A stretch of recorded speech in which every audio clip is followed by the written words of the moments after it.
Welcome to an HVAC ADHD moment with Jeremy Begley. Yeah, so 2012 is when we bought our father out, and I became the one that was in charge, and then one brother ran the install department, and the other brother ran the service department. In 2015, my younger brother came to me and my other brother and says, "I'm tired of dealing with employees, so we should just let them all go and just let it be us three."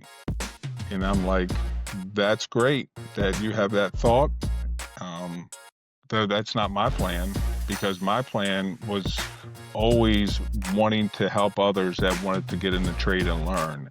This week's guest is Rob Minnick.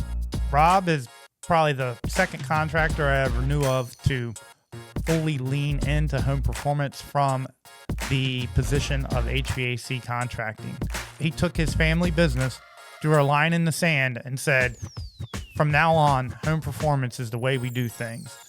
That took a lot of guts. I'm happy to have him on to talk about his experience in switching from HVAC to HVAC and home performance.